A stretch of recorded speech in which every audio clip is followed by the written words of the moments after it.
오늘은 골로새서의 이제 마지막 부분을 우리가 읽었습니다. 이 골로새서는 4장밖에 안 되는 짤막한 편지지만 그러나 이 말씀 속에 오늘을 살아가는 우리 그리스도인들에게 얼마나 귀한 말씀들이 있는지를 우리가 살펴보았습니다. 오늘은 그 12번째 시간으로 마지막 시간이 되겠습니다. 오늘의 제목은 저는 교회 공동체성을 회복합시다, 이런 제목으로 잡았습니다. 여러분, 우리 한국인들이 자주 섞인 비판을 할 때 많이 하는 얘기 가운데 하나가 우리 한국인들은 단결심이 부족하다, 개인전에는 강한데 단체전은 약하다, 이런 얘기를 하는 것을 듣게 됩니다. 그런데 저는 그것을 생각할 때마다, 그 말을 들을 때마다 그것은 본래 한국인의 특성이 아니라 산업화 과정에서 변질된 특성이든지 아니면 악의적으로 누군가가 이렇게 왜곡된 이런 모습으로 비치게 하는 것이 아닌가, 이런 생각이 들 때가 많습니다. 왜냐하면 우리 한국의 고유 문화를 살펴보면 개인적인 성향보다는 오히려 공동체적이고 집단의식이 더 강하게 짙게 배어 있는 것을 알 수가 있습니다. 가령 한 솥에서 밥을 퍼먹거나 또 찌개 한 그릇에 서로 수저를 담그고 먹는 이 한솥밥 문화, 또는 마당에서 모두가 어우러져서 기쁨과 슬픔을 함께 나누는 마당 문화, 마당에서 혼인 예식도 하고 마당에서 또 부모가 상을 당했을 때 상도 치르고 이러면서 우리가 이렇게 함께 어우러지는 이런 모습을 볼 때 이것은 우리 민족의 공동체적인 면모라고 할 수가 있겠습니다. 또 우리의 언어 습관도 가만히 보면 서양 사람들은 나라는 말을 즐겨 사용하는데 우리 한국 사람들은 우리라는 말을 많이 씁니다. 우리 집, 우리 교회, 우리 학교, 우리 나라, 심지어 우리 마누라, 또 우리 남편. 서양 사람들은 우리 마누라 그러면 전혀 이해가 안 되는 거죠. 어떻게 마누라를 공동 소유할 수 있나? 있을 수가 없습니다. 이런 언어 습관 하나에도 공동체적 성향이 깊이 배어 있는 것을 알 수가 있습니다.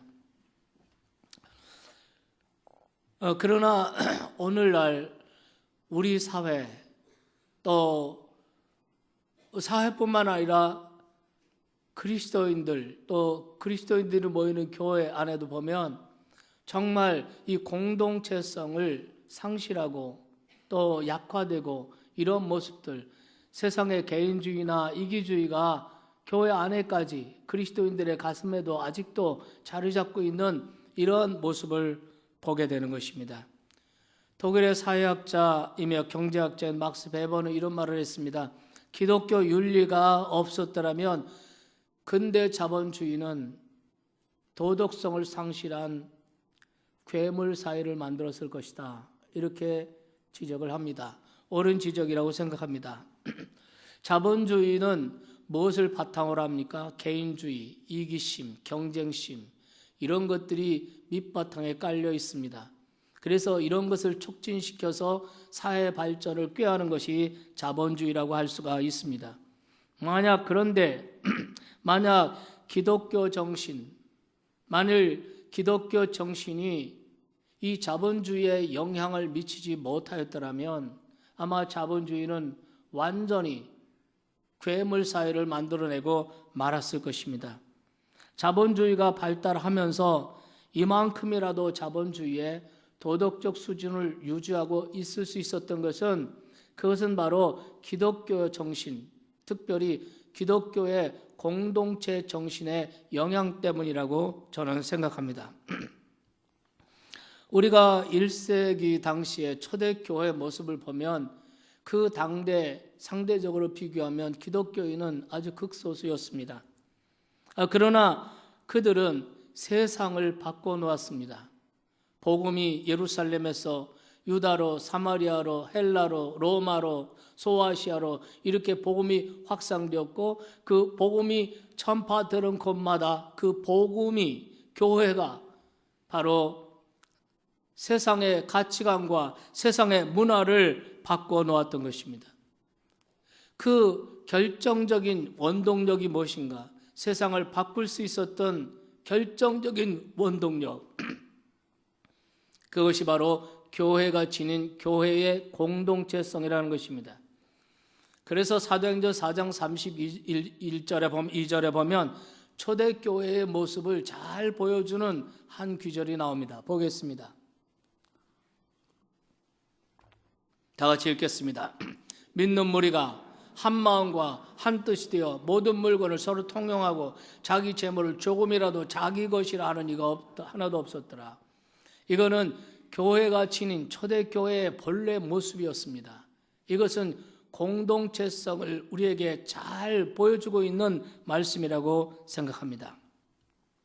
여러분, 오늘 바울께서 골로새 교인들에게 보낸 편지, 이 골로새서의 마지막 부분을 마무리하면서 바울 사도가 여러 사람들의 이름을 거론하는 것을 볼 수 있습니다.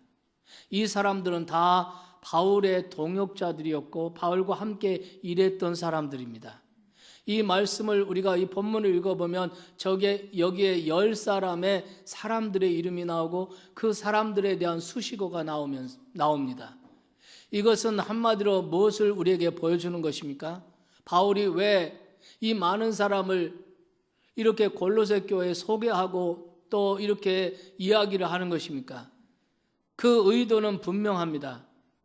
이 모든 일은 내가 혼자 한 것이 아니라 이들과 함께 했다는 것입니다. 교회는 바로 함께하는 공동체입니다. 믿으시면 아멘 합시다. 그래서 여러분, 여기 7절 말씀에 보면 두기고가 나오는데 두기고를 말할 때 함께 종된 자 이렇게 말합니다. 또 10절의 말씀을 보면 아리스다고를 소개할 때 나와 함께 갇힌 자, 함께 갇힌 자 이렇게 말합니다. 또 11절을 보면은 함께 역사하는 자, 함께 일하는 자, 사역하는 자 이렇게 말합니다. 함께라는 말이 계속 나오고 있습니다. 이 본문을 통해서 많은 사람들을 소개하고 이 편지를 마무리하면서 사도 바울께서 성령의 영감으로 오늘 우리에게 주는 아주 결정적이고 중요한 메시지가 무엇이냐? 교회란 함께하는 공동체다. 믿으시면 아멘 합시다. 교회는 함께하는 공동체라는 것을 말씀하고 있습니다. 그러나 여러분, 오늘 교회의 모습은 어떤 모습입니까? 교계도 갈라지고 교회도 갈라지고 이렇게 우리가 다 같이 모여서 하나님을 찬양하고 예배하지만 우리의 생각도 우리의 주장도 우리의 의견도 각기 다를 수가 있고 나눠질 수가 있습니다. 여러분, 한 마음과 한 뜻, 이것이 교회 공동체의 모습인데 우리는 마음이 하나가 되지 못하는 이런 모습도 있습니다. 세상의 개인주의, 이기주의, 이러한 세상적인 인간적인 경쟁심, 이것이 교회까지 들어와서 교회를 속화시키고 있습니다. 여러분, 오늘 한국 교회가 한국 사회를 변화시키기 위해서 필요한 것, 교회가 교회다워지고 교회가 건강한, 우리 교회가 건강한 교회가 되기 위해서 우리에게 필요한 것이 있다면 그것은 공동체성의 회복이라고 저는 생각합니다. 함께 일하고 함께 갇히고 함께 섬길 줄 아는 교회가 되어야 할 줄로 믿습니다. 그러면 여러분, 어떻게 하면 우리가 우리 교회의 공동체성을 세워가고 회복시키고 강화시킬 수 있을까? 첫째는 함께 섬길 줄 알아야 한다는 것입니다. 이런 모습을 잘 보여준 대표적인 사람이 오늘 7절에 나오는 두기고라는 사람입니다. 두기고를 바울이 소개할 때 신실한 일꾼이요 주 안에서 함께 종이 된 자라 이렇게 소개를 하고 있습니다. 그가 설교를 했다든가 또는 그가 위대한 어떤 업적을 했다든가 이런 말은 성경 어디에도 없습니다. 이 사람은 아주 평범한 사람입니다. 그가 한 일은 대개 심부름이었고 보조적인 일이었고 섬기는 일이었습니다. 우리가 사도행전 20장에 보면 이 두기고에 대한 얘기가 나옵니다. 이 두기고가 예루살렘으로 전달되는 그 헌금을 가지고 이스라엘 땅 예루살렘에서 소아시아 에베소까지 육로로 걸어서 그 헌금을 어려움을 당하고 있는 예루살렘 교회에 전달하는 모습을 볼 수 있습니다. 말하자면 심부름을 한 것입니다. 오늘 본문 7절 말씀에 보면 두기고가 내 사정을 다 너에게 알려주리니 이렇게 말합니다. 지금 바울은 로마 감옥에 수감되어 있습니다. 이러한 바울의 모든 사정을 두기고가 누구에게? 너희에게, 골로새 교회, 그에게 바다를 지나서 바다를 건너고 그리고 육로를 거쳐서 그 소아시아 골로새까지 가서 성도들에게 사도 바울의 형편과 사정을 자세히 알려주고 일러주고 그래서 함께 기도하도록 도왔다는 것입니다. 소식을 알려주는 사람이었다는 것이죠. 선교 소식을 전해주는 사람이었습니다. 뿐만 아니라 오늘 11절, 12절, 15절, 16절을 보시겠습니다. 다 같이 읽겠습니다. 라오디게에 있는 형제들과 눈바와 그 여자의 집에 있는 교회에 문안하고, 이걸 누구에게 말하는 것이냐면 두기고를 보내면서 이렇게 하는 것입니다. 이 편지를 너에게 읽은 후에 라오디게인의 교회에서도 읽게 하고 회람하고 또 그것을 가지고 라오디게로부터 오는 편지를 너희 골로새 교회 너희에게도 읽어라. 그러니까 지금 두기고는 로마에서 바울이 이 골로새서 이 서신을 기록하고 이것을 가지고 어디로 가는 것입니까? 이것을 가지고 바다를 건너고 그리고 육로를 거쳐서 지금의 터키 지역 라오디게아까지 가는 것입니다. 그리고 그 편지를 라오디게아 교회 성도들에게 다 회람을 시킵니다. 그리고 그것을 다시 가지고 골로새 교회에 가서 그 편지를 전했다는 것입니다. 여러분, 그래서 여러분 이 바울께서 이 두기고를 소개할 때 신실한 일꾼이라고 하지 않습니까? 신실하다. 여러분, 그 소중한 성경을 기록해서 그 먼 여행을 통해서 그것을 전달할 때 여러분 그것이 훼손될 수도 있고 힘들어서 포기할 수도 있고 배반할 수도 있고 이럴 수도 있는데 이 두기고는 끝까지 모든 어려움과 위험과 모든 것을 다 감수하고 그 서신 위대한 에베소서 위대한 또 그 골로새서를 무사히 전달했다는 것입니다. 그래서 말하기를 신실한 일꾼이라는 거예요. 믿을 수 있고 충성되고 신실한 일꾼이었다는 것입니다.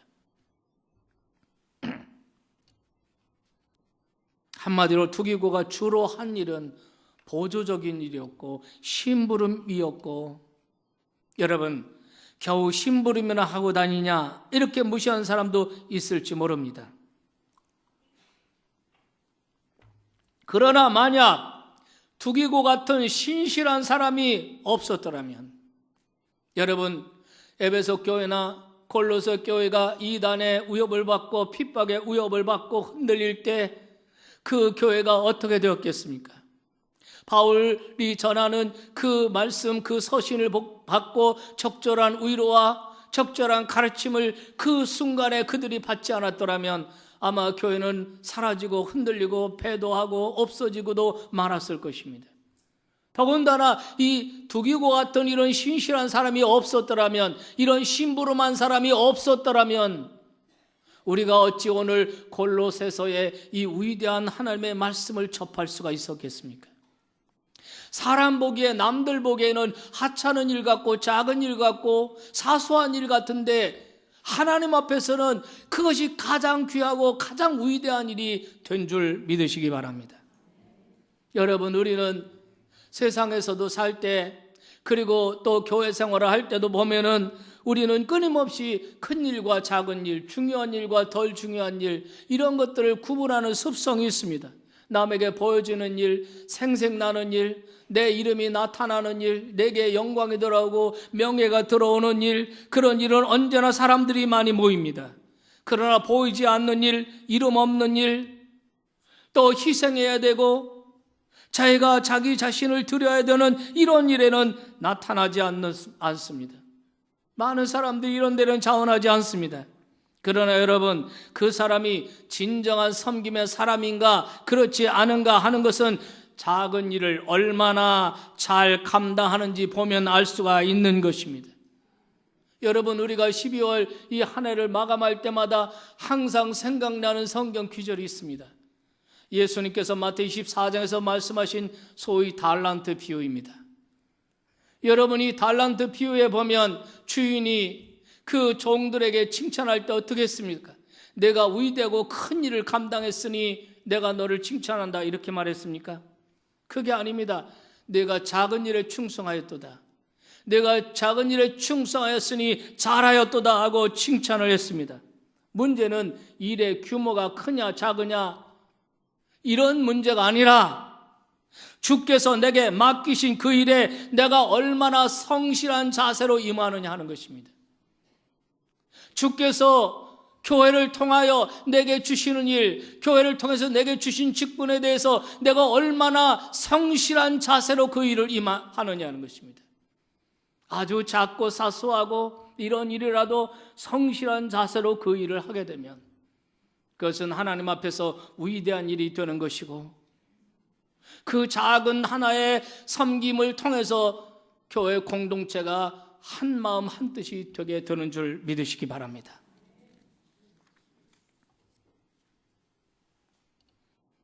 여러분, 가령 우리 교회에서 주방 사역을 합니다. 여러분이 예배를 마치고 그리고 올라가셔서 여러분 식사를 하시게 되죠. 이 수백 명의 식사를 만드는 것이 아주 심플한 단순한 메뉴지만 그게 쉽지가 않습니다. 외부에서 식당 전문가, 요리 전문가가 와서 하는 것이 아닙니다. 다 집에서 살림하시고 교회 이것저것 봉사하시면서 당번이 되면 그 주일 토요일에 모여서 다 시장도 보시고 또 준비를 해 놓으십니다. 그리고 주일날 식사를 만드시죠. 그리고 끝난 다음에 그것을 또 다 설거지하고 그리고 돌아가십니다. 여러분, 이럴 때 이 주방사역은 여러분 성도의 교제의 마당이고 여기서 하나님 백성의 공동체로 훈련하는 훈련소가 되는 것입니다. 여러분이 핑계하지 말고 어렵다 하지 말고 여러 가지 이것저것 때문에 못하겠다 이렇게 하지 마시고 여러분이 당번이 들 때 미리 준비하시고 일정도 잘 조정하시고 양해 받을 거 있으면 다 양해 받으시고 일부 예배 후에 토요일 날 와서 준비하시고 이렇게 일부 예배 후에 올라가셔서 또 준비하시고 여러분 이렇게 하면서 우리는 공동체의 그 기쁨을 맛보게 되는 것입니다. 함께 섬기는 것이 이렇게 즐거운 것이구나 하는 것을 알 수 있습니다. 처음에는 엄두가 안 나시겠죠. 이 많은 일을 어떻게 처리하나. 그러나 함께 일하다 보면 기쁨을 주시고 보람을 주시고 할렐루야. 여러분 생각해 보세요. 내가 지은 그 밥을 요리를 모든 성도들이 함께 드시고 있다. 이 식사를 같이 하고 있다. 얼마나 보람이 되는 것입니까? 여러분 이것이 뭐냐면 함께 섬기는 공동체입니다. 교회는 함께하는 공동체, 함께 섬기는 공동체. 함께 섬길 줄 아는 사람이 늘어날 때 교회의 공동체성은 강화되고 믿습니까? 교회가 세상을 향해서 담대하게 복음을 전하고 하나님의 나라는 견고하게 세워져 갈 줄 믿습니다. 주가 맡기신 일이라면 모두 귀하다는 생각으로 그 일을 성실하게 감당해 나가는 이런 성도들이 되어야 할 줄로 믿습니다. 두 번째로 공동체성을 세워가고 회복하려면 함께 고난받을 줄 알아야 한다는 것입니다. 여기 10절에 보면 아리스다고라는 사람의 이름이 나옵니다. 이 아리스도가를 설명할 때 이게 뭐냐면 나와 함께 갇힌 아리스도고 이렇게 말합니다. 나와 함께 갇힌 아리스도고. 여러분, 지금 아리스도고가 지금 로마 감옥 생활하고 있는 바울 사도 곁에 있었다는 것을 알 수 있습니다. 아리스도고가 성경에 4번 나와요. 그 4번 나올 때마다 보면은 언제나 바울이 고난당할 때, 어려움 당할 때입니다. 사도행전 19장에 보면 에베소에서 선교를 할 때 사람들이 그 바울에게 돌 발매질해서 돌에 맞아 상처가 나고 피를 흘리고 바울 사도가 거의 죽게 되었습니다. 그때 그 현장에 그곳에 누가 있었나 그 소식을 듣고 아리스도고가 달려갑니다. 그리고 그를 보호해주고 치료해주고 간호해주는 것입니다. 우리가 사도행전 27장에 보면 바울이 죄소의 몸이 돼서 배편으로 로마로 항해하고 이송되는데 중간에 유라굴라라는 큰 풍랑을 만나서 배가 다 깨지고 그 고난의 현장에 한복판에 있을 때 바울 곁에 또 아리스도고가 있는 것을 볼 수 있습니다. 오늘 본문 말씀에도 보면 나와 함께 갇힌 자, 물론 아리스도고가 같이 감옥 생활한 것은 아니지만 바울께서 로마 감옥에 수감되어 있다는 소식을 듣고 그 로마까지 달려가서 바울의 옥바라지를 했다는 것입니다. 결론적으로 보면 아리스도고는 바울 사도가 고난받는 현장에 늘 함께하는 사람이었다는 것입니다. 그래서 말합니다. 나와 함께 갇힌 아리스도고. 그리고 11절에 바울은 이렇게 고백합니다. 이 사람들이 나의 위로가 되었다. 여러분, 함께 고통을 나누고 함께 고난에 참여하고 그러면서 진한 사랑의 공동체를 만들어 가는 모습, 이것이 1세기 당시의 교회 본래 모습인 줄로 믿습니다.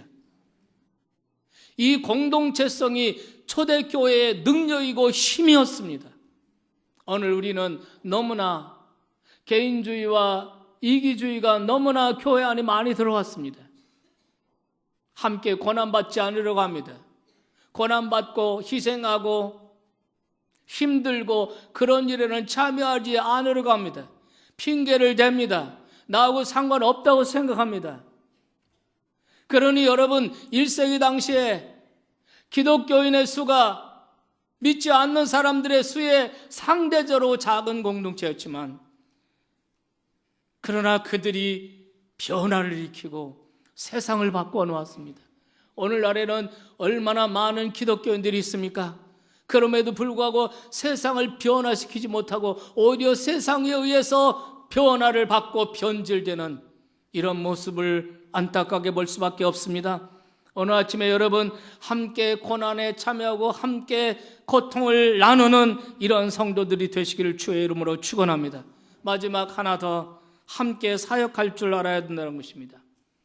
여러분 11절 말씀 하반절에 보면 함께 역사하는 자들, 이런 얘기가 나오면서 유수도라는 사람도 나오고 거기에 또 마가라는 사람도 나오고 여러 사람이 나옵니다. 여러분이 마가는 바나바의 생질입니다.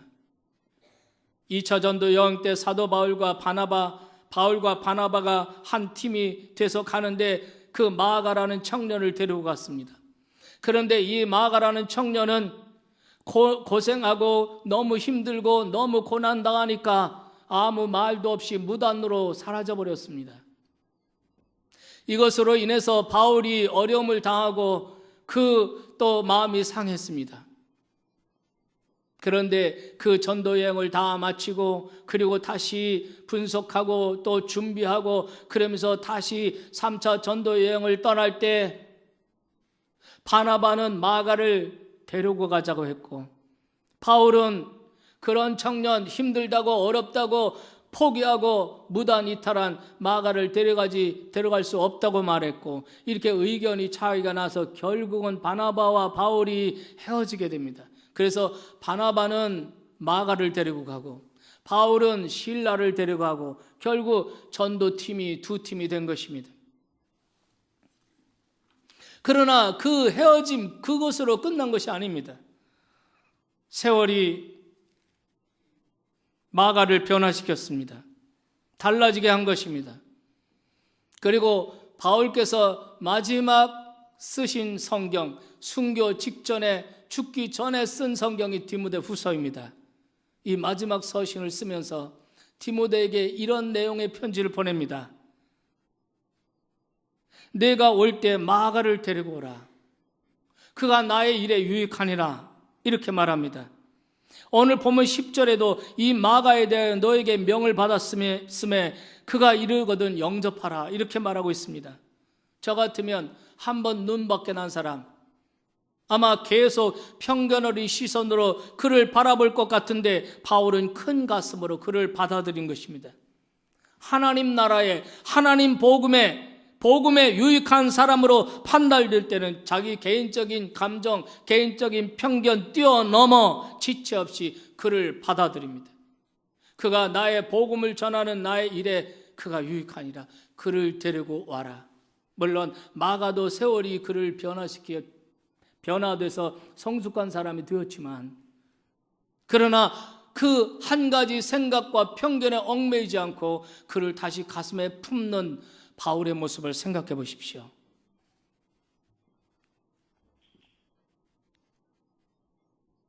왜 그렇게 자기 생각과 편견과 이런 자기 감정과 상관없이 왜 그를 받아들였습니까? 그것은 바울의 궁극적 관심은 하나님 나라에 있었기 때문인 줄로 믿으시기 바랍니다. 12절에 보면 에바브라라는 사람도 나옵니다. 12절 함께 읽겠습니다. 예수 그리스도의 종인 너희에게서 온 에바브라가 너에게 문안하느니라. 그가 항상 너희를 위하여 애써 기도하여 너희로 하나님 모든 뜻 가운데 완전하고 확신 있게 서기를 구하노라. 그리스도 예수의 종인 너희에게서 온 에바브라, 골로새 교회 출신이라는 뜻입니다. 골로새 교회 출신으로 지금 에바브라는 옥중 생활하고 있는 그 바울을 돕기 위해서 로마로 왔다가 그 로마에서 다시 그들에게 보내는 것입니다. 그들에게 너에게 문안하느니라. 항상 그가 너희를 위해 뭐 했습니까? 애써 기도했다는 것입니다. 네. 항상 골로새 교회 출신으로 골로새 교인들을 위해서 항상 기도했고, 그리고 그들이 하나님의 뜻 가운데서 완전하고 확신 있게 세워주십시오라고 이렇게 기도했다는 것입니다. 14절에 보면 누가라는 사람도 나옵니다. 누가는 그 직업이 의사였습니다. 자기의 의료의 그 전공을 가지고 하나님의 복음을 위해서 헌신하고 있었던 사람으로 보입니다. 자, 여러분, 이렇게 10사람의 이름들이 이 본문에 쭉 나옵니다. 거기에 눈바도 있고 거기 데마도 있고 여러 사람들의 이름들이 쭉 나옵니다. 그들은 모두 성격이 다르고 배경도 다르고 은사도 각기 다른 사람들입니다. 그러나 그들이 모두 한 마음으로 함께 사역했다는 것이죠. 어떻게 이게 가능할 수 있나? 신분도 다르고, 여기 보면은 7절에 오네시모라는 사람 있지 않습니까? 이 오네시모라는 사람은 노예 출신입니다. 여러분, 이렇게 출신도 신분도 그리고 배경도 다른 다양한 이 사람들이 어떻게 한 마음 한 뜻으로 그들이 함께 사역할 수 있었을까? 방법은 한 가지밖에 없다고 생각합니다. 그것은 공동의 목표가 있었다는 것입니다. 그들 모두가 서로 다르지만 그러나 그들 모두에게 하나의 공동의 목표가 있었고, 그들은 공동의 목표를 지향하고 있었기 때문에 그들은 한 마음이 되고 한 뜻이 될 수도 있었다는 것입니다. 마가가 바울을 배반하고 떠났지만, 그러나 시간이 지나고 세월이 지나면서 마가도 변화되었고, 그리고 바울도 그를 기꺼이 받아들일 수 있었던 것, 그것은 바로 하나의 공동의 목표를 지향하고 있었다는 것입니다. 그러면 여러분, 바울은 그 공동의 목표가 무엇이라고 밝히고 있습니까? 여기 11절 말씀에 보면은 하나님 나라를 위한 것이 그들의 공동의 목표였다는 것입니다. 깨달으시면 아멘 합시다.